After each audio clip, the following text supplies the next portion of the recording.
The sound of a cell door slamming shut echoed through the small jailhouse of Redemption Creek as Theresa Sullivan's trembling hands gripped the iron bars that now imprisoned her. Dust motes danced in the shafts of afternoon sunlight streaming through the lone window, illuminating the tears that threatened to spill from her deep brown eyes. "Sheriff Porter, there's been a terrible mistake," Theresa pleaded, her voice barely above a whisper. "I never borrowed money from Mr. Hargrove. This debt isn't mine to pay." The year was 1876, and the town of Redemption Creek, Colorado was like many frontier settlements a place where justice sometimes took a back seat to influence and money. At 32, Theresa had already endured more hardship than most. 2 years a widow after losing her husband Thomas to pneumonia, she'd managed to keep their small dress shop running against all odds. Sheriff Porter, a man whose round belly stretched his brass star to its limits, merely shrugged as he settled into his creaking desk chair. "Papers say different, Mrs. Sullivan. Hargrove's got a signed note for $200 with your name on it. Says you ain't made a payment in months." "That's impossible." Theresa's voice rose with desperation. "I would never save it for the judge," Porter interrupted, pulling out a handkerchief to mop his sweaty brow. "He'll be through in 2 weeks. Till then, you're staying put." 2 weeks. 14 days locked in this small cell, while her shop, her livelihood, sat empty. Theresa sank onto the hard wooden bench, burying her face in her hands. The smell of stale whiskey and unwashed bodies permeated the jailhouse. Everything she'd worked for would be gone by the time the judge arrived. The front door of the jailhouse swung open suddenly, bringing with it a gust of wind and the sound of spurs jingling against wooden floorboards.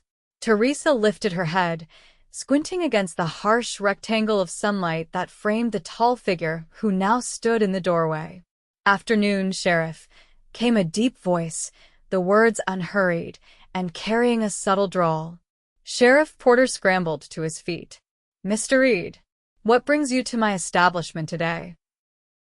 As the door swung shut, Theresa could finally make out the newcomer's features. He stood well over 6 feet tall, with broad shoulders and a lean frame that spoke of hard work rather than idleness. His face was tanned and weathered by the sun, with lines at the corners of his eyes that suggested he smiled often, though he wasn't smiling now.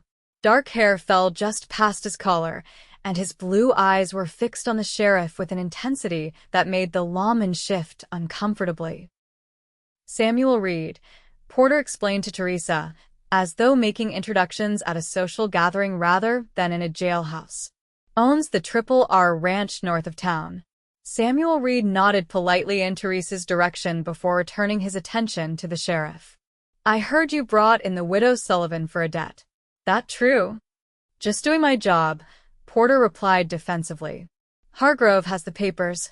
I'd like to see these papers," Samuel interrupted, his tone leaving no room for argument.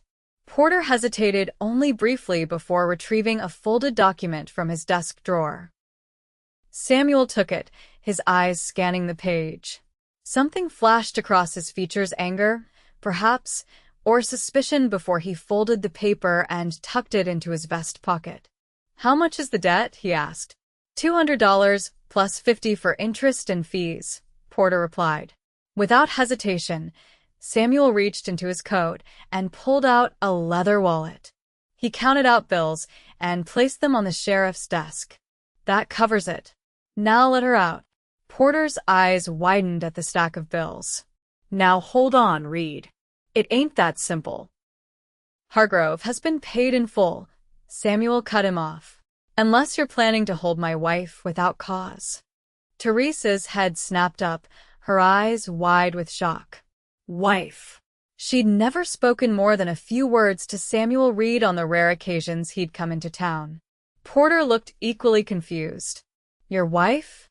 Since when?" Samuel's expression remained impassive. "Do you see a ring on her finger, Sheriff?" "No, because we were married just this morning by Pastor Williams." "Quiet ceremony. We hadn't had time to announce it before you dragged her in here on false charges." Theresa opened her mouth to speak, then closed it as Samuel shot her a quick, meaningful glance. The sheriff looked between them suspiciously. "Is that so, Mrs. Sullivan? Or should I say Mrs. Reed?" Heart pounding, Theresa forced herself to meet the sheriff's gaze steadily. "Yes," she managed, her voice surprisingly firm. "It's true." Porter scowled, clearly disappointed at losing his prisoner, but the money on his desk was real enough. With reluctance, he fetched the keys and unlocked the cell door. "Well then, congratulations to you both," he muttered without sincerity. Samuel extended his hand to Theresa. After a moment's hesitation, she placed her smaller hand in his, allowing him to help her to her feet. His hand was warm and calloused, his grip firm but gentle. "I'll be taking my wife home now," Samuel stated, guiding Theresa toward the door. "And I'll be expecting that receipt for payment to be delivered to my ranch by tomorrow." Porter grumbled something unintelligible as he scooped up the money. Outside, the late afternoon sun cast long shadows across the dusty main street of Redemption Creek. Theresa took a deep breath of fresh air, grateful to be free of the jailhouse's confines. "Mr. Reed, I don't know how to thank you," she began, turning to face her rescuer. "Samuel, please," he corrected. "And perhaps we should continue this conversation somewhere more private. People are watching." Indeed, several townspeople had paused in their activities to stare at the pair emerging from the jailhouse. Theresa felt her cheeks flush with embarrassment. "My shop is just down the street," she offered. Samuel nodded and fell into step beside her, maintaining the pretense by keeping her hand tucked in the crook of his arm.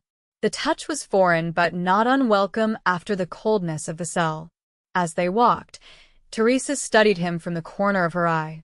She'd seen Samuel Reed in town occasionally over the 2 years since her husband's death, but they'd never had a proper conversation.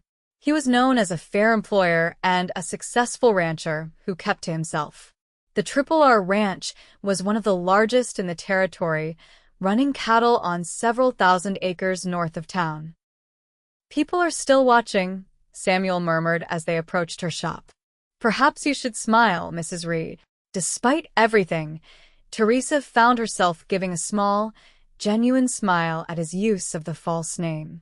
"You're quite the actor, Mr. Reed. Or should I call you Samuel, as any proper wife would?" The corner of his mouth quirked up. Samuel would be appropriate, yes. They reached Sullivan's dress shop, and Theresa withdrew the key from her pocket, grateful that the sheriff hadn't confiscated it. The bell above the door jingled as they entered the cool, fabric-scented interior. Once the door closed behind them, Theresa turned to face her benefactor. "Now, please explain what just happened. Why would you claim me as your wife? Why would you pay a debt that isn't even mine?" Samuel removed his hat, revealing dark hair that curled slightly at the ends. "First, I know the debt isn't yours. Hargrove has been pulling this scheme in towns across the territory. He forges signatures on loan documents, then uses corrupt lawmen to enforce collection." Theresa's eyes widened. "How do you know this?" "He tried it with one of my ranch hands last year," Samuel explained, setting his hat on the counter. "As for claiming you as my wife, it was the fastest way to get you released. A married woman's debts become her husband's responsibility. Porter couldn't hold you once I paid and established a claim as your husband." "But we're not actually married," Theresa pointed out. "No, we're not," Samuel agreed, his blue eyes meeting hers directly. "But for now, it might be safer if people believe we are. Hargrove won't take kindly to having his scheme disrupted. If he thinks you have the protection of my name and resources, he's less likely to try again." Theresa sank onto a nearby chair, the events of the day catching up with her. "I don't understand. Why would you do this for me? We barely know each other." Samuel was quiet for a moment, as though considering his words carefully. "I've watched you rebuild your life after losing your husband. You work hard, treat people fairly. This town needs more people like you, not fewer." He paused. Besides, I couldn't stand by and watch an innocent person be imprisoned for a crime they didn't commit. $250 is a substantial sum, Theresa remarked. I can afford it, he replied simply. Theresa studied him, trying to discern his true motivations. Nothing in his manner suggested dishonesty, yet men rarely did such things without expecting something in return. What do you want from me, Samuel? She asked directly. He seemed taken aback by her bluntness. Nothing you're unwilling to give. For now, just the continuation of our charade until Hargrove moves on or is caught. Perhaps you could visit the ranch occasionally, or I could escort you to church on Sundays enough to make our sudden marriage believable. Theresa considered his proposal. It seemed reasonable enough, though the idea of pretending to be married to a virtual stranger was daunting. Still, the alternative was worse. Very well, she agreed finally. But this arrangement is temporary, and I insist on repaying you the money, even if it takes time. Samuel looked as though he might argue, but seemed to recognize the determination in her eyes. As you wish. We can discuss terms later. He glanced out the window, noting the position of the sun. It's getting late. May I escort you home? Theresa hesitated. Actually, I live above the shop. There's an apartment upstairs. Ah, Samuel nodded. Then perhaps I should leave you to rest. It's been a trying day. He retrieved his hat, settling it back on his head. I'll return tomorrow morning. We should be seen together, establish our story. Perhaps breakfast at the hotel restaurant. That would be acceptable, Theresa agreed, walking him to the door. Samuel paused with his hand on the doorknob. One more thing, to make this convincing. He leaned down and placed a gentle kiss on her cheek, his lips barely grazing her skin. The brief contact sent an unexpected warmth through her. Good night, Mrs. Reed, he said with a slight smile, then stepped out into the gathering dusk. Theresa touched her cheek where his lips had been, watching through the window as he strode down the street. What had she gotten herself into? The next morning, Theresa awakened to a gentle knocking at her shop door. She had barely slept, her mind racing with thoughts of deaths, jails, and unexpected marriages. Rising quickly, she dressed in one of her better-day dresses, a deep blue calico, with a fitted bodice and modest bustle, and hurried downstairs. Samuel stood outside, hat in hand, looking freshly shaved, and wearing a clean white shirt under a dark waistcoat. The sight of him in the morning light, tall and composed, sent an unexpected flutter through her chest. Good morning, he greeted her as she opened the door. I hope I'm not too early. Not at all, Theresa replied, though in truth she would have preferred more time to prepare herself. She reached for her shawl hanging by the door. Shall we? The hotel restaurant was already buzzing with the morning crowd when they arrived. Conversations momentarily halted as they entered, and Theresa felt the weight of curious stares. News traveled fast in small towns, and their supposed marriage was clearly the latest gossip. Samuel guided her to a table with a protective hand at the small of her back. The gesture was proprietary without being possessive, and Theresa found herself grateful for his steadying presence as whispers followed them across the room. Ignore them, Samuel murmured as he held her chair. They'll find something new to talk about soon enough. The waitress approached, her eyes wide with curiosity. Morning, Mr. Reed. Mrs. Reed, she added with poorly concealed excitement. What can I get for you folks today? Theresa ordered coffee and a simple breakfast of eggs and toast, while Samuel requested the same plus a side of bacon. When the waitress departed, Theresa leaned forward slightly. The entire town is watching us, she observed quietly. Good, Samuel replied. The more people who believe we're married, the safer you'll be from Hargrove's schemes. Their coffee arrived, and Theresa wrapped her hands around the warm cup. Tell me about yourself, Samuel. If we're to be convincing as newlyweds, I should know more about my husband. A genuine smile crossed his features, transforming his face. Fair enough. I came to Colorado in '67 after the war. Worked as a ranch hand until I could buy my own place in '70. Started with 100 acres and 30 head of cattle. Now the Triple R runs over 2,000 acres with nearly 500 head. You've been successful, Theresa noted. I've been fortunate, he corrected. And willing to work harder than most. The ranch has become everything to me. There was something in his tone that suggested a deeper story, but Theresa didn't press. No family, she asked instead. Samuel took a sip of his coffee before answering. My parents died when I was young, raised by my uncle in Missouri until I was old enough to enlist. No siblings, no wife, he paused with a small smile. Until yesterday, apparently. Their breakfast arrived, interrupting the conversation briefly. Once the waitress left, Theresa continued. What about friends? Surely someone must have been surprised by your sudden marriage. I keep mostly to myself, Samuel admitted. My foreman, Daniel Morgan, knows me best, I suppose. He's running things while I'm in town. And what did you tell him about our sudden nuptials? The truth, Samuel replied, surprising her. Daniel's trustworthy, and he may need to help if Hargrove tries anything. Better he knows what we're really dealing with. Theresa nodded slowly, appreciating his pragmatism. And how long do you think we'll need to maintain this charade? Samuel considered this as he buttered a piece of toast.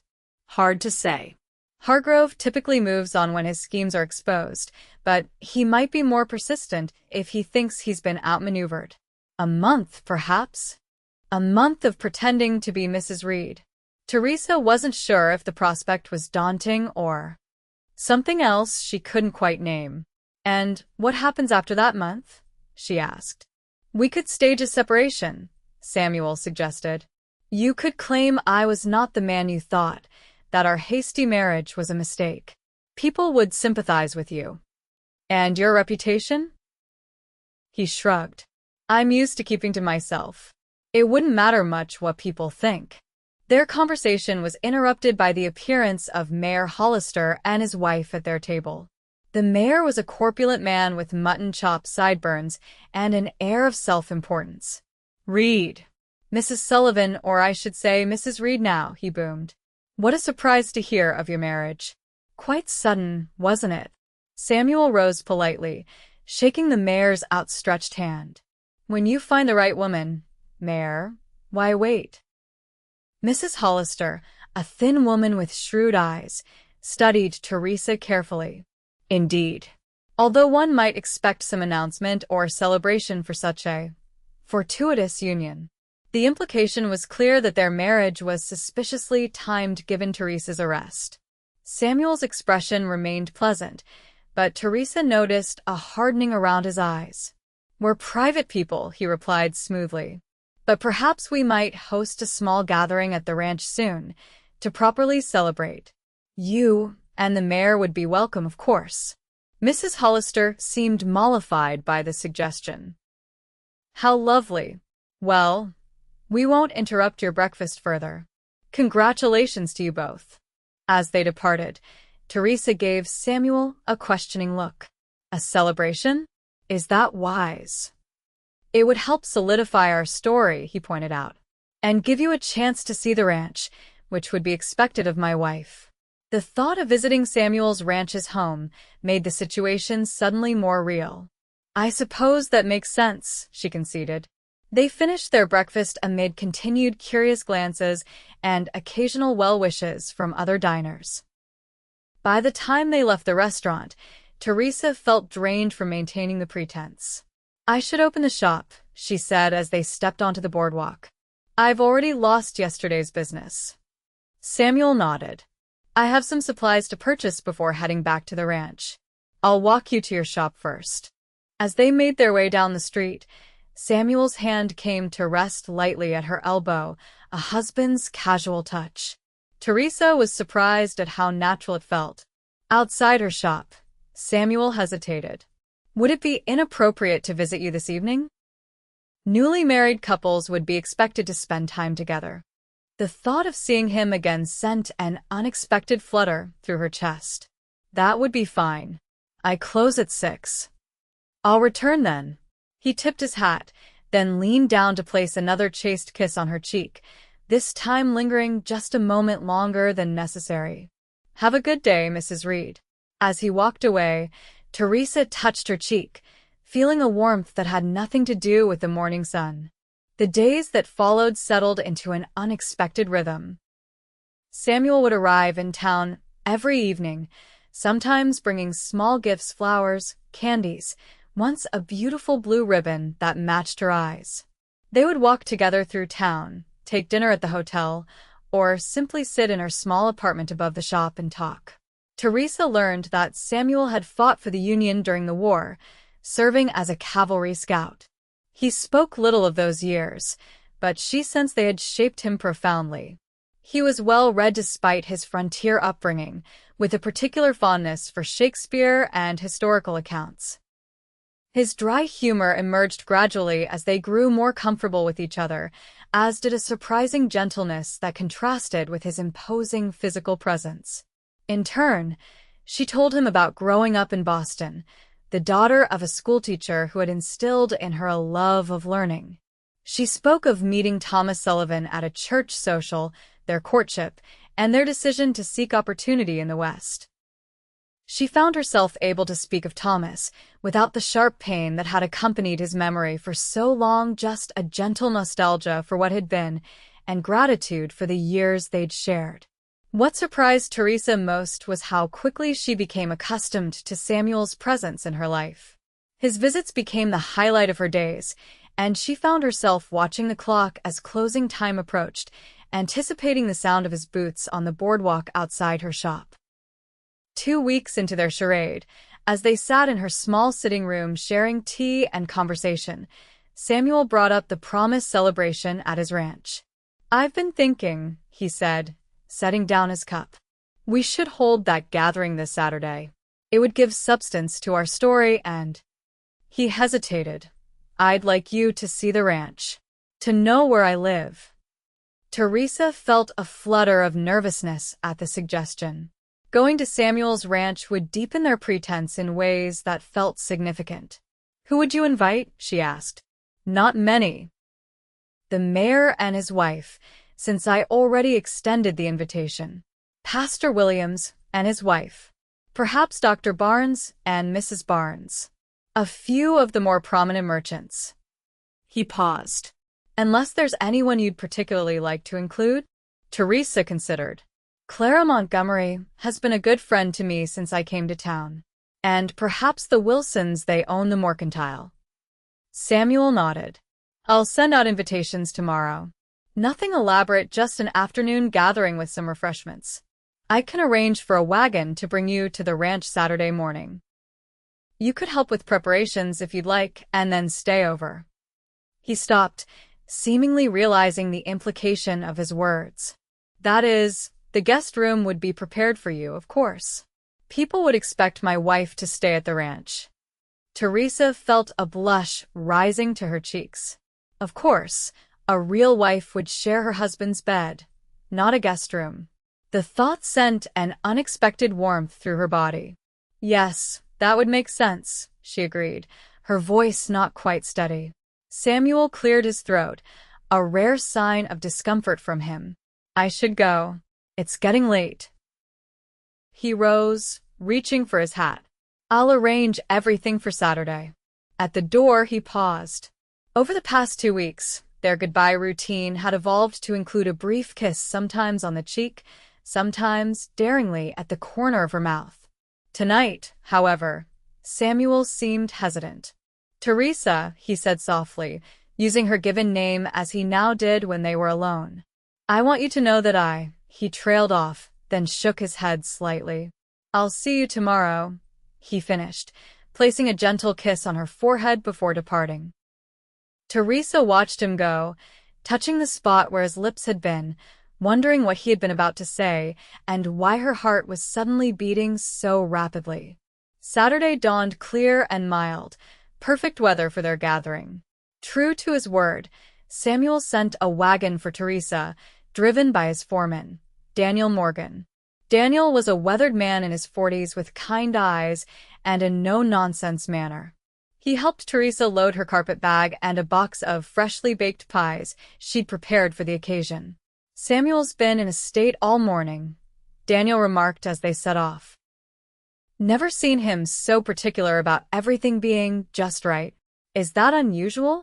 Theresa asked, curious about Samuel in his own environment. Daniel chuckled.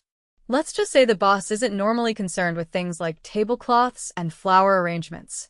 The men don't quite know what to make of it." The journey to the Triple R took just over an hour, following a well-maintained road north from town. As they crested a final hill, the ranch spread out before them, a sprawling property nestled in a verdant valley with a creek running through it. A large, two-story house stood as the centerpiece, constructed of sturdy logs but with an elegance that spoke of careful craftsmanship. Several outbuildings, corrals, and a large barn completed the central compound, while in the distance, cattle grazed on rolling grasslands. "It's beautiful," Theresa breathed. "Samuel built most of it himself," Daniel informed her with pride. "Started with just a one-room cabin, added on as the ranch grew." As they approached, Theresa spotted Samuel emerging from the house. He strode toward the wagon, and the smile that lit his face at the sight of her made her heart skip. "Welcome to the Triple R," he said, helping her down from the wagon with strong, sure hands. "I hope the journey wasn't too tiring." "Not at all," Theresa assured him, suddenly shy in this new setting. "Your ranch is impressive. Would you like a tour before our guests arrive?" he offered. Theresa nodded eagerly, and Samuel guided her first through the house, a comfortable, well-appointed home with surprisingly refined touches. The furniture was solid and handcrafted, but there were also unexpected luxuries: shelves of books, a piano in the parlor, landscape paintings on the walls. One painting in particular caught her eye, a small, exquisite rendering of the ranch house and surrounding countryside. "Did you commission this?" she asked, studying the delicate brushwork. "I painted it," Samuel admitted, seeming almost embarrassed. "It's just a hobby." Theresa looked at him with new appreciation. "You're very talented." He shrugged off the compliment. "Come, let me show you the rest of the property before everyone arrives." Outside, Samuel proudly showed her the gardens where he grew vegetables and herbs, the orchards he'd planted, and the workshop where he crafted furniture in the quieter winter months. Everywhere Theresa looked, she saw evidence of his careful stewardship and vision. The Triple R wasn't just a successful business, it was a true home, lovingly built and maintained. "You've created something remarkable here," she told him sincerely as they walked back toward the house. Samuel looked pleased by her words. "It's been my life's work," he acknowledged. "Though lately I've been thinking it would be nice to have someone to share it with." Before Theresa could respond to this loaded statement, Daniel approached to inform them that the first guests were arriving. The moment passed, but his words lingered in her mind as they greeted the visitors. The afternoon unfolded pleasantly. Samuel had arranged for a generous spread of food and drink, and his ranch hands had cleaned and decorated the large covered porch where the gathering was held. Theresa found herself naturally falling into the role of hostess, pouring coffee, ensuring everyone was comfortable, all while aware of Samuel's approving gaze following her movements. "You two make a handsome couple," Mrs. Barnes commented as Theresa refilled her cup. "Though I must say, the suddenness of your marriage took us all by surprise." "When it's right, you know it," Theresa replied, the practice line coming easily now.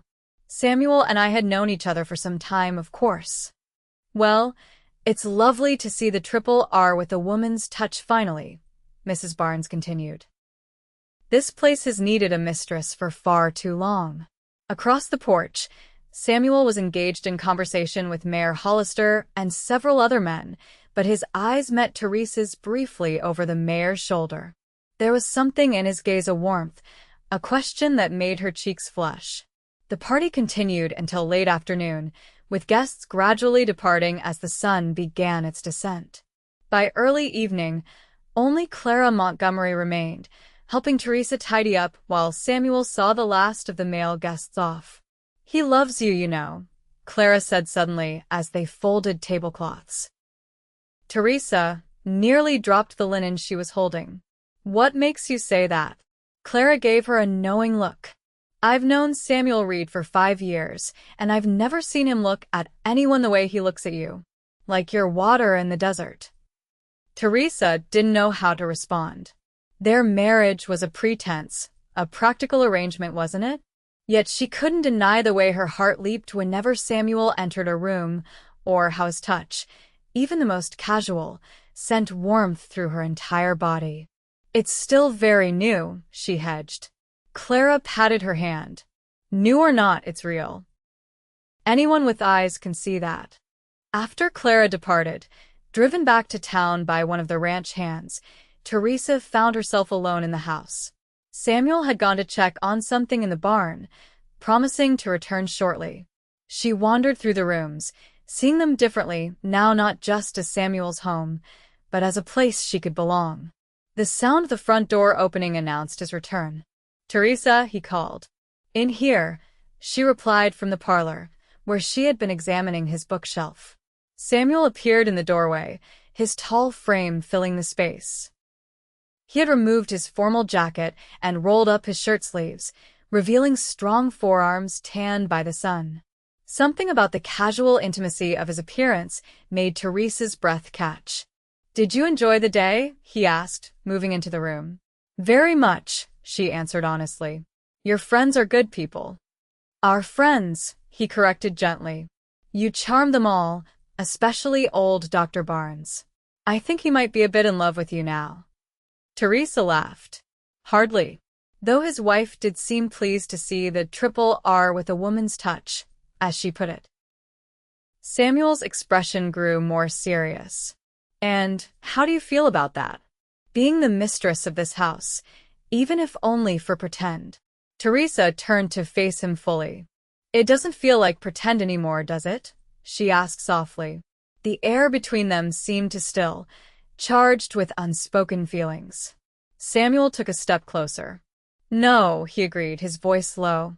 "It doesn't." He reached out, his fingers lightly tracing the line of her jaw. "Theresa, I need to tell you something. Something I should have said from the beginning." Her heart pounded as she waited, hardly daring to breathe. "The day I came into the jailhouse, it wasn't coincidence," he confessed. "I'd heard about your arrest and came specifically to help you.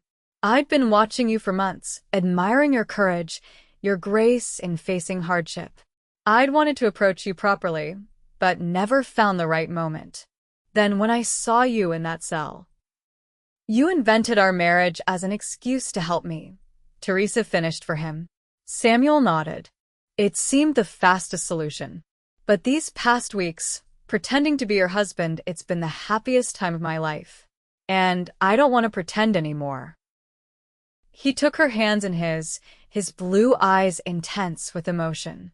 "I'm falling in love with you, Theresa Sullivan.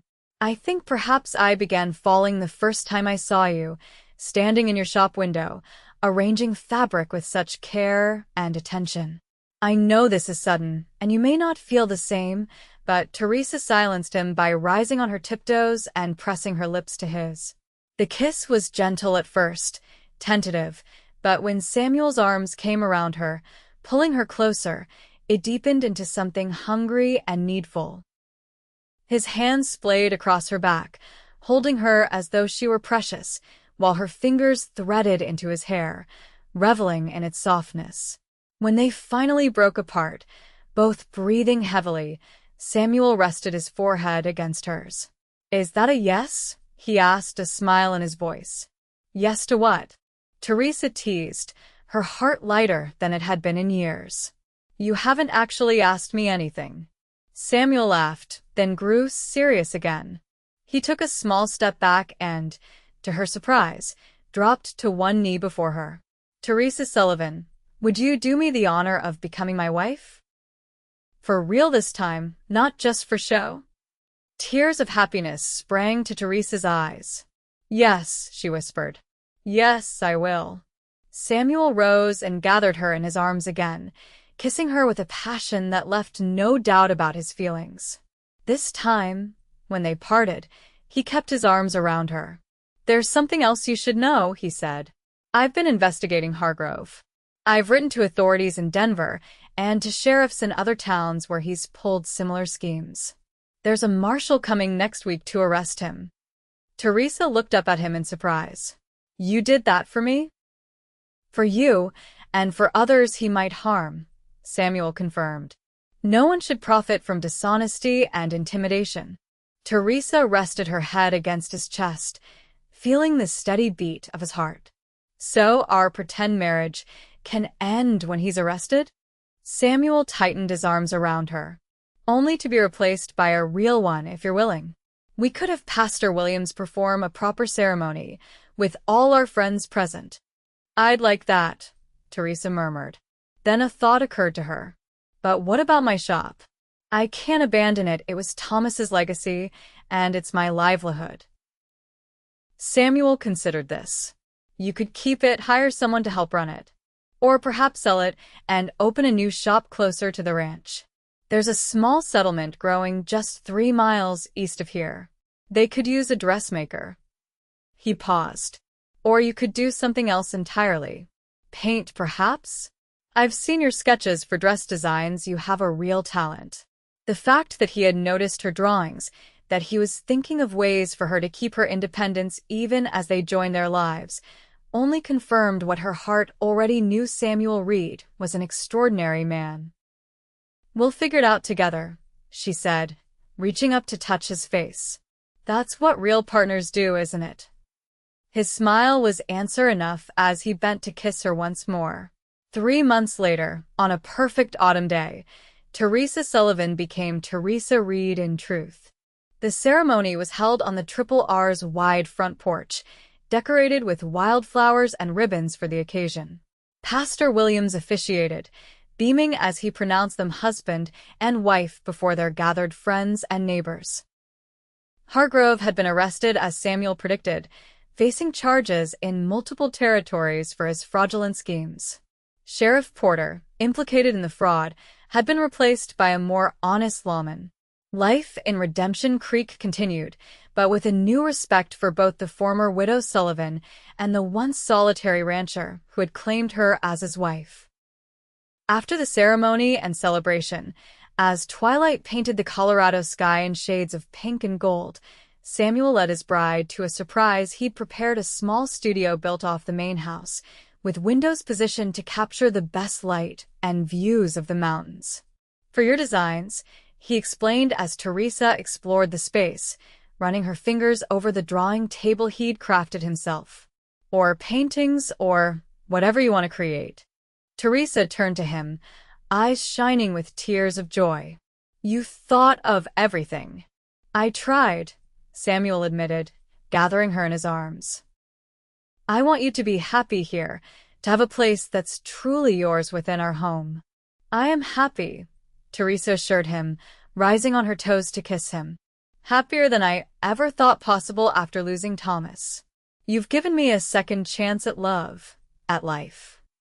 Samuel's hands settled at her waist, drawing her closer. "And you've given me a first chance at both." That night, as they lay together in what was now their shared bedroom, Theresa reflected on the strange twist of fate that had brought them together: a false accusation, a pretend marriage, and through it all, a very real love that had blossomed against all odds. "What are you thinking?" Samuel asked, his fingers tracing lazy patterns on her bare shoulder. "That sometimes the most unexpected beginnings lead to the most beautiful endings," she replied, nestling closer to him. "Or rather, beginnings." Samuel pressed a kiss to her forehead. "This is definitely a beginning," he agreed. "The first day of the rest of our lives together." Outside their window, the stars shone brightly over the Triple R Ranch, where a debt that was never owed had somehow been repaid with the richest currency of all: love freely given and joyfully received. 5 years later, The Triple R Ranch had flourished beyond even Samuel's ambitious dreams. The main house had been expanded to accommodate their growing family 3-year-old twins, Thomas and Sarah, named for Theresa's first husband and Samuel's mother, and 1-year-old James, a sturdy boy with his father's blue eyes and his mother's curious nature. Theresa's design studio had evolved into a thriving business. What had begun as custom dresses for local women had expanded when a visiting businessman's wife from Denver had commissioned an entire wardrobe. Word of her talent spread, and now ladies from as far as Santa Fe sent measurements and fabric for Theresa Reed's distinctive creations. Samuel had supported her ambitions wholeheartedly, building an additional workshop where 2 young women from town now worked as apprentices under Theresa's guidance. He'd even arranged for a regular wagon service to deliver packages and orders between the ranch and Redemption Creek, which had grown into a prosperous town largely due to the Triple R's success. On this particular autumn afternoon, much like the day they'd been properly married, Theresa stood on the front porch watching Samuel teach little Thomas to ride his first pony, a gentle creature barely larger than a dog. Sarah sat nearby on the steps, contentedly weaving wildflowers into a crown, while baby James napped in his cradle beside her. "Mama, look," Thomas called as the pony took a few careful steps with Samuel holding both boy and reins. "I'm riding." "I see you, my brave boy," Theresa called back, her heart swelling with pride and love. Samuel looked up at her voice, his smile as warm and genuine as it had been the day he'd proposed. 5 years of marriage had only deepened their connection. They had weathered challenges together: a harsh winter that threatened their cattle, a fire that had damaged part of the barn, the difficult birth of the twins that had left Theresa bedridden for weeks. Through it all, their partnership had remained strong, built on mutual respect, shared dreams, and an abiding love that continued to surprise them both with its intensity. As she watched her husband and son, Theresa reflected on how differently her life might have turned out had Samuel not walked into that jailhouse 5 years ago. She might have lost everything: her shop, her independence, perhaps even her freedom if Hargrove's schemes had proceeded unchecked. Instead, she had gained everything: a loving husband, beautiful children, a home filled with laughter and light, and work that fulfilled her creative spirit. The debt she hadn't owed had been repaid 1,000-fold in happiness. Samuel finished the riding lesson and lifted Thomas from the pony's back, setting him gently on the ground. The boy immediately ran to his sister, eager to show off the small leather wristband his father had made for him, a rider's first accessory. Samuel secured the pony to a hitching post and made his way to Theresa, his long strides eating up the distance between them. Even after 5 years, the sight of him approaching still quickened her pulse. "He's a natural," Samuel said as he reached her, slipping an arm around her waist. "Takes after his mother, fearless." Theresa laughed. "I've never ridden anything more challenging than that old mare you keep for me." "I wasn't talking about riding," Samuel replied, dropping a kiss on her temple. "I was talking about life. You faced every challenge with courage, from the moment I met you in that cell." "I was terrified that day," Theresa admitted, leaning into his embrace. "You didn't show it. You stood there with your chin up, dignity intact, even in the worst circumstances." His voice grew serious. "That's when I knew." "Knew what?" "That you were the woman I'd been waiting for my entire life." Theresa turned in his arms to face him, reaching up to touch his cheek, now sporting a neatly trimmed beard that she found impossibly attractive. "And you were the man I never expected to find, especially not as my fictional husband." Samuel laughed, the sound rumbling through his chest. "Best fiction I ever created, though the reality has been far better." They stood together, watching their children play in the golden afternoon light. The Triple R spread out around them, a testament to Samuel's vision and their shared labor. In the distance, cattle grazed peacefully, tended by loyal ranch hands who had become like extended family. Did you ever imagine this? Theresa asked softly. That day in the jailhouse, did you ever think we'd be here, like this? Samuel considered her question thoughtfully. I hoped, he answered finally. I didn't dare expect it, but I hoped. When I claimed you as my wife that day, something about it felt right, even though it was a lie at the time. The best lies have a kernel of truth, Theresa murmured. Perhaps some part of you already knew we belonged together. Perhaps, Samuel agreed. Or perhaps I just couldn't bear to see you caged. Their conversation was interrupted by Sarah, who had completed her flower crown and now demanded her father place it on her head with appropriate ceremony. Samuel obliged with exaggerated formality, declaring her Queen Sarah of the Triple R to her delighted giggles. That evening, after the children were tucked into bed with stories and kisses, Samuel and Theresa sat together on the porch swing he had built during her first pregnancy. The night was cool but not cold, the sky ablaze with stars that seemed close enough to touch in the clear mountain air. I received a letter today, Samuel mentioned, his arm draped comfortably around her shoulders. From Marshal Jenkins. Theresa looked up in surprise. They hadn't heard from the Marshal in years, not since he had successfully prosecuted Hargrove for his numerous frauds. What did he say? Hargrove died in prison last month. Consumption, apparently. Samuel's tone was neutral, neither celebrating nor mourning the man who had inadvertently brought them together. Theresa was quiet for a moment, processing the news. I should feel something, I suppose. Anger or satisfaction or something. But I find I can only be grateful. Grateful? Samuel questioned, puzzled. If not for his scheme, you might never have walked into that jailhouse. We might never have married, pretend or otherwise. She nestled closer against his side. It seems wrong to be thankful for something that began with dishonesty, but I can't help feeling that it was all meant to be somehow. Samuel pressed a kiss to the top of her head. I'd have found my way to you eventually, he stated with certainty. If not through that jailhouse door, then some other way. I believe that with all my heart. Theresa smiled at his confidence. Do you now? And what makes you so sure, Mr. Reed? Because some things are simply meant to be, Mrs. Reed. His voice grew husky as he tipped her chin up to look into her eyes. Some debts are paid not with money, but with a lifetime of love. As his lips met hers under the canopy of stars, Theresa knew he was right. What had begun as a charade, a hasty solution to an immediate problem, had evolved into something genuine and lasting, a love story neither of them had anticipated, but both now recognized as the greatest fortune of their lives. The Triple R Ranch continued to thrive, a legacy they would one day pass to their children. The story of how they met became family legend, embellished over the years but never losing its essential truth that sometimes the most unexpected beginnings lead to the most beautiful journeys, and that love, real and enduring, can arise from even the most unlikely circumstances.